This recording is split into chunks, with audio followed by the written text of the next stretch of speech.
I said she grabbed my hand, girls rescue met the bar when it said tears fled the head, I'm waiting, I guess she tweeting, I guess she confess, she thinking less, not drinking less, bathroom says, investigate, spontaneous, I stereotype, put to rest tonight, imagine, believe, and achieve, it works, Skyline as a rise like fireworks.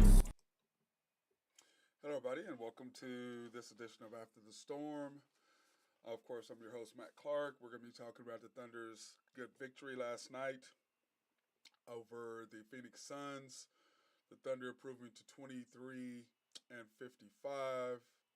The Suns, of course, dropping to 62-16. I want to say that I was proud of the effort last night. Was at the game. Like I said, I've been going to more and more games. When I first started doing this live stream, it was hard for me to go to, I didn't know if I could go to games and be focused and see what it is. But once I got into the habit of doing this and got into a flow, I started going to games, and what I found is going to the game versus watching or listening to it is a huge difference, because at the game I can see how things work. I can see the little details that you can't really follow on TV because it's just one, string, and you see the whole thing, whereas in a game you can actually watch the intricacies of what's happening overnight. That's why I say more and more people are starting to go to the game, which I'm very proud of Oklahoma City and our fan base, and how more and more people are starting to embrace this team, considering how many guys that we have out. And when you look at it, I'm going to go over our injury report.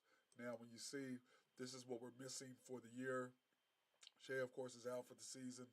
Josh Giddey out for the season. Dort out for the season. Bailey's out for the season. Scott out for the season.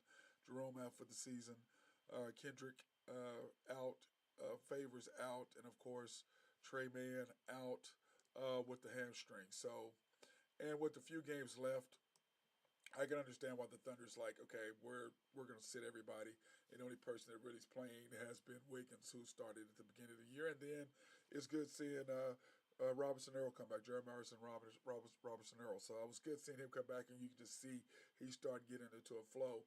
And I was wondering at the beginning of the year, because I always liked Roby when I first saw them play. I'm like, man, why is this kid not playing? And then once I started seeing Robinson Earl, I realized why Roby was not playing and Robinson Earl was playing.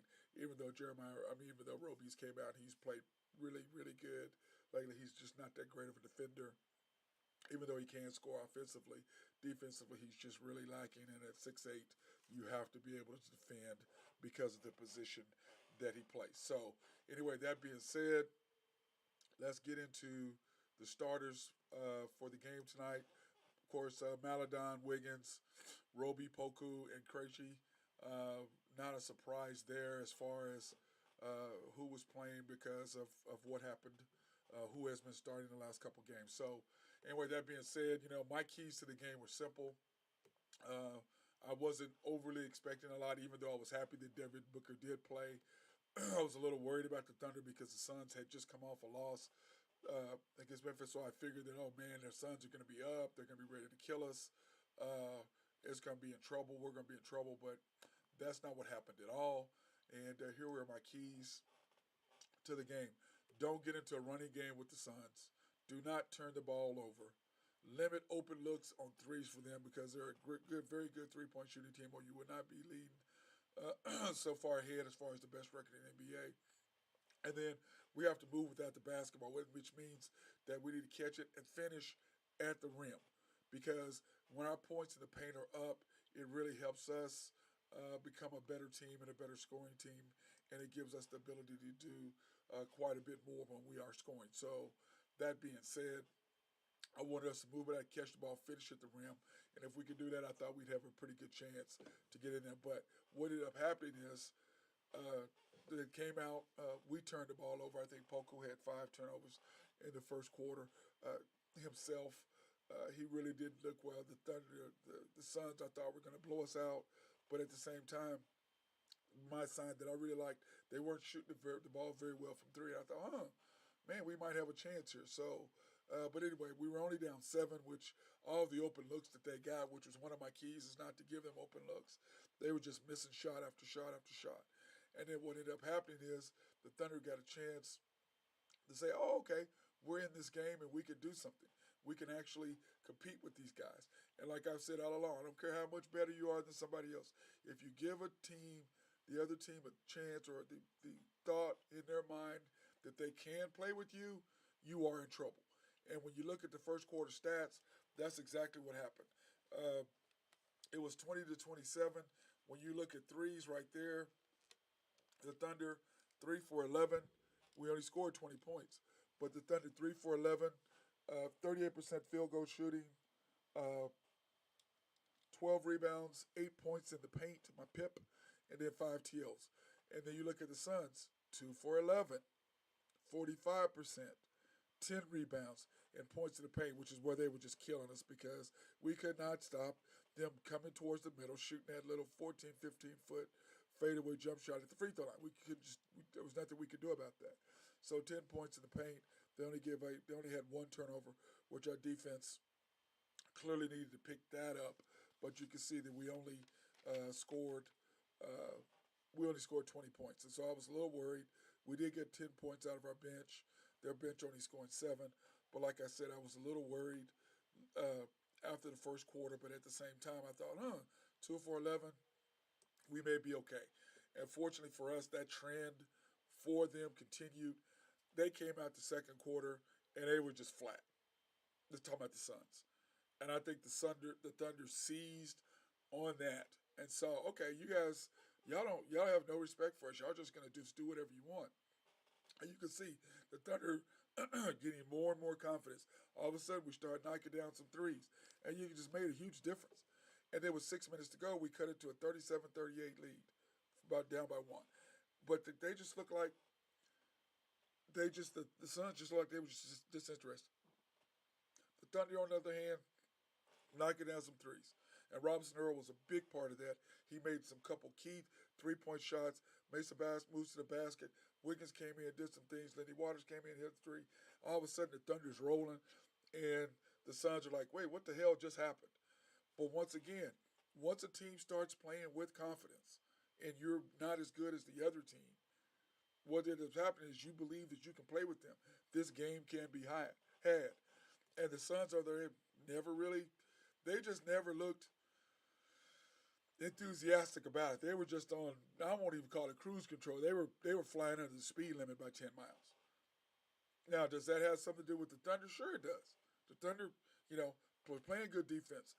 We're limiting the threes. But on the other side of that, the Suns, missing free throw. I mean, it's a wide open shot after wide open shot after wide open shot. And I want to say that Roby, nice three at the end of the game or end of the half to just stick that knife in just a little bit more. But at the same time, it just looked like the Suns, like I said, were just out of it. And the Thunder, with our G League players playing harder, they do play hard. One thing about the Thunder, they play hard. They play hard, without question. So, and with that being said, you come into the second quarter for the stats. You look at 30, we scored 32. We outscored them by 6, even though we were down by 1. Remember, we only scored 20 points the first quarter. We scored 32 the second quarter. We were 11 for 25 the second quarter. The Suns, 4 for 19. Now, remember, the first quarter, they were 3 for 11. So they were 1 for 8 on that. And us, on the other hand, we were 8 for 14 for 3, which made a huge difference in that. And when we were knocking down threes, it just changes our whole team, changes the complexion of how we play. And you see 44% for field goal. We out-rebounded them 22-19, which was a shocker, but at the same time, we were rebounding by committee. Points in the paint, 12 to their 22, and like I said, they were just killing us from that fadeaway mid-range in the middle of the lane, just absolutely killing us. And then when they wanted to take us off the dribble, they could just do whatever they wanted to us, but they just decided they were going to shoot threes, going 1 for 8 that quarter, allowed us to stay in the game, get some confidence, and then when you look at turnovers, 13-5, and we did turn the ball over some, but at the same time, hey, they didn't maximize their opportunity to do anything about it. So, and you look at bench scoring, we had 27 to their 15, but the key is we outscored them 32 points to 26. And remember, they had 27 and 26 in 2 quarters.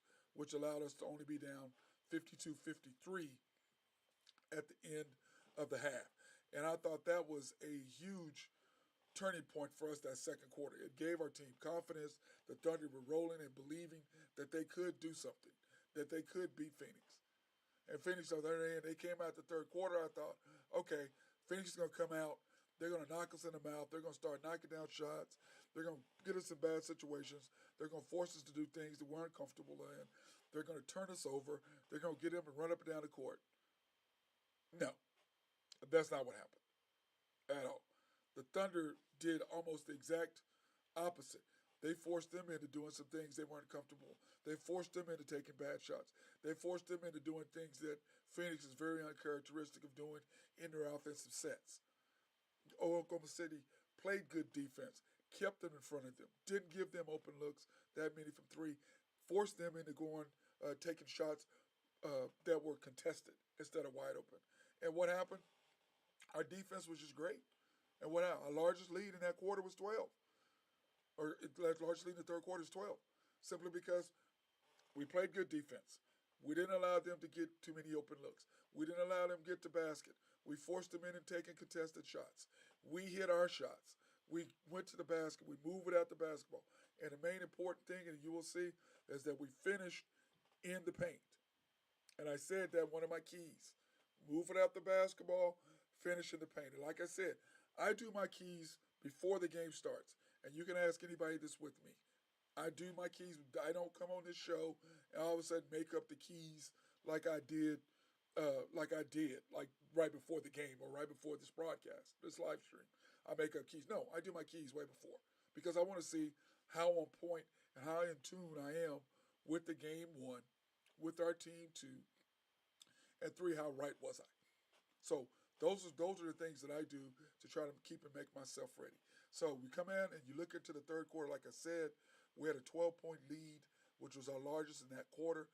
And when you come out and you look at the stats from the third quarter, once again, we had 32 points, 2 quarters in a row. And I can't believe, I don't even remember last time we scored 30 and 30, but we had 32 and 32.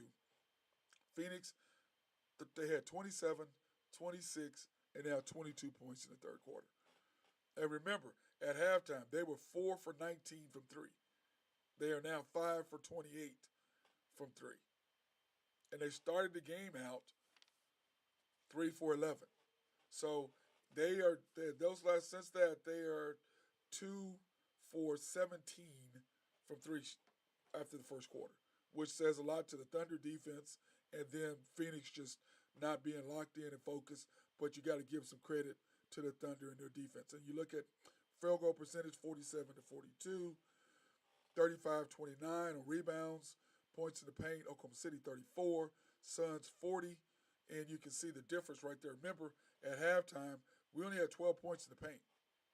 So we scored 22 points, moving out the basketball, scoring inside the lane, made a huge difference. And, of course, only 13 turnovers and 8 to them. So look at that. We had 0 turnovers in the third quarter, made all the difference in the world. And, of course, that built us up to an 84-75 lead. And I would like to go back and see when the last time Phoenix had only scored 75 points after 3 quarters. That's usually damn near they're scored midway through the third quarter. But 75 points, which is, like I said, that's a testament to the Thunder, to how well we played defensively. We moved without the ball. We finished in the paint. We forced them into playing defense harder than what they expected. But once we got into it, they realized, oh, hell, we're out of what are we going to do here? Thunder blowing us out. But that being said, Thunder came out, did everything they needed to do that third quarter to establish themselves. Fourth quarter, I'm worried, okay, what's going to happen? We're going to have a letdown. But no, that's not what happened. Thunder kept putting the pressure on. Phoenix kept missing shots from outside. Thunder kept attacking the basket. Thunder kept making shots. Made all the difference. But once again, now, don't get it twisted. We are a G League team. All of our players are out. I showed you at the beginning of the broadcast what it was like, what our team looked like without all of our star players. So taking this win, it was very monumental for our group of kids or our group of guys that they could come out, being on the level that they're on, not on Phoenix Suns level.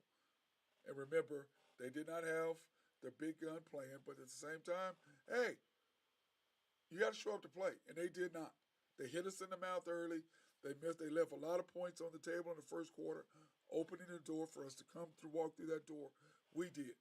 Fourth quarter, you can see that we maintained our intensity. We kept making shots. We were playing with tons of confidence.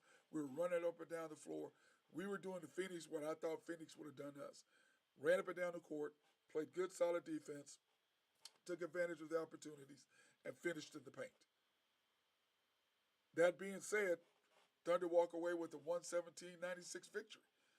I mean, there's not a lot to talk about other than, hey, Phoenix wasn't clearly, they decided they weren't ready to play, opened up the door for the Thunder to come through, and we walked right through that door and punched them in the mouth. That's what happened.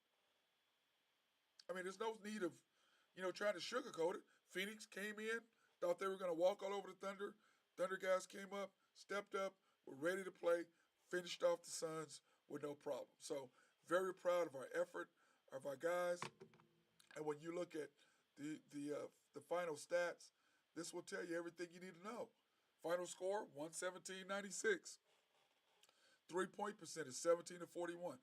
By the way, 2 games in a row that the last time, overtime, 17-34. So I don't know, 17-31, 41, excuse me. I'm not sure if that's a sign of something, but 17 for 41, pretty impressive. 49% field goal percentage, 54 rebounds. Look at that. We out-rebounded them by 19 rebounds. 19 rebounds. Now, of course, Ayton didn't play, but still, 19 rebounds. Points in the paint, 50-52. 50-52. And remember, it was 34-40 at the end of the third quarter. And at the end of the second quarter, remember, we only had 12 points in the paint to their 26. And we came all the way back and only lost the points in the paint battle by 2.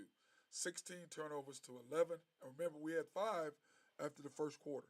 So we had 11 total turnovers in 3 quarters. Said a lot to us taking care of the basketball and running up and down the court. And when you look at the Suns, this is why we won, they lost. 7 for 38. 7 for 38. That meant they went 4 for 27 after the first quarter. 4 for 27. Horrible shooting night for them. Great testament to us. Now remember, the first they left a lot of shots while they were wide open. They left a lot of shots on the table. But screw that. We still did what we needed to do to win the ball game. Proud of what we did. And then you look at bench scoring. Oklahoma City with 52. The Suns with 35. And that says a lot right there to how well our guys played. Lindy Waters came in. He knocked down some shots. Played pretty good. I know a lot of people like him. And we'll discuss that at the end of the season. In fact, yesterday I was going over and looking at the talent of the roster between the Suns and the Thunder. And when I look at that, I look at the rosters between the two, where they're from, where they went to school. And we'll talk about this once the season was over with. I'm not sure how we went from Kevin Durant, Harden, Westbrook, and Ibaka to the group that we're drafting now. I don't understand the change in mentality. If you want to win, you got to go get those guys. And it seems like we wanted to win early, so we went and got the best players we could possibly get. Now you come back and you're not. And watching Cameron Payne play yesterday, I still not in love with his game. I wasn't in love with him when he was drafted. Didn't like it then when he was here in Oklahoma City. Still don't like him. Still never did. I'm just not a fan of his. But once again, he's flourishing where he at, as are a lot of former Thunder players after they left the Thunder. And a lot of that I credit to the fact that Westbrook didn't get along with those guys, or they didn't get along with him. And to me, I credit a lot of that, because these guys all left and all produced incredible once they left here. So to me, and they had one common denominator, and that was him. He's gone now. Let's go back to drafting guys who can play. This draft has some good talent in it. Now we're still in the top 5 or 6, so we still have a chance to get a pick. Remember, we got Josh at number 6, which was huge. And I'm gonna be going over that when we look at the rookie of the year and who should win. Josh was in that, and you look at those top 6, 7, 8 guys they were drafted last year. All of them are vying for the rookies of the year, which of course Evan Mobley is probably a little bit ahead of Cade. But had Josh not gotten hurt and Josh was still playing, I think Josh would be right up there with him and going at. But Mobley has just been outstanding this year. He brought Cleveland from nothing, whereas Cade, Mobley has a little bit more talent than Cade does. But Cade has been playing well, even though he only played a quarter here when he came to Oklahoma City. So, but anyway, once again, the Thunder improved to 23-55. The Suns dropped to 62-16 after the Thunder's 117-96 beatdown of the Phoenix Suns, the number 1 team in the NBA with the best overall record. So, once again, I want to thank everybody for watching the show. I appreciate it for everybody if you'll go to YouTube, subscribe, like the program, like the channel. Appreciate it. Everybody be safe out there. Once again, peace out.